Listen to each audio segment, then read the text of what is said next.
আসসালামু আলাইকুম বন্ধুরা। দেখা যায় কাজের ব্যস্ততায় অনেকদিন হলো আমাদের এলাকার চড়ার মধ্যে আসা হয় না। তো আজকে এসে এত সুন্দর পরিবেশ মানে কি বলবো? সকাল, সকাল আমার মনটা মুগ্ধ হয়ে গেছে। আমি অনেক বেশি খুশি হয়েছি, অনেক আনন্দিত হয়েছি। কেননা চতুর্দিকে সরিষার ফুল ফুটেছে। আর সুন্দর হলুদ কালারের অনেক সুন্দর লাগতেছে। মনে করেন যে ভিউটা অসম্ভব সুন্দর। আর এইটা দেখলে আসলে দৃষ্টির একটা সৌন্দর্য বৃদ্ধি পায় এবং মনে করেন যে আসলে এই খুশিটা বলে প্রকাশ করা যাবে না।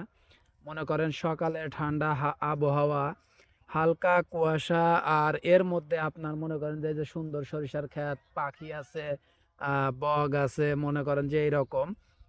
মানে একটা গ্রামের যে ফিল আপনি যদি গ্রামের সৌন্দর্যর ফিল পেতে চান তাহলে অবশ্যই আপনাকে শীতের মধ্যে গ্রামে আসতে হবে। কেননা শীতের মধ্যে গ্রামের সৌন্দর্যটা আসলে অনেক বেশি সুন্দর। গ্রামে মনে করেন খেজুরের রস পাওয়া যায় শীতের মধ্যে।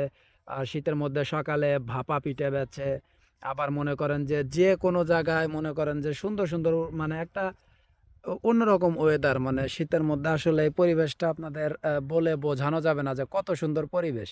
তো অবশ্যই আপনারা কিন্তু আসবেন। আপনারা মনে করেন যে শীতের মধ্যে গ্রামে যাদের বাসা শহরে, যাদের গ্রামে আসা হয় না, তারা অবশ্যই শীতের মধ্যে মনে করেন যে গ্রামের যেকোনো আত্মীয় বাড়িতে ঘুরতে আসবেন, বেড়াতে আসবেন।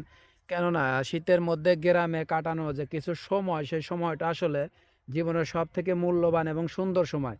বিশ্বাস না হয় যাদের বাড়ি ঢাকাতে বা শহর অঞ্চলে, যাদের গ্রামে সচরাচর আসা হয় না, তারা অবশ্যই এই শীতে গ্রামের কোনো আত্মীয় বাড়িতে বেড়াতে আসতে পারেন এবং সুন্দর করে সুন্দর সময় উপভোগ করতে পারেন। এতে করে দেখবেন আপনার জীবনের সেরা সময়টা পার করতেছেন। তো সবাই ভালো থাকবেন, শান্তিতে থাকবেন আর আমার পেজটা ফলো করে ভালোবাসা দিয়ে সাথে থাকবেন। আসসালামু আলাইকুম ওয়া রাহমাতুল্লাহ।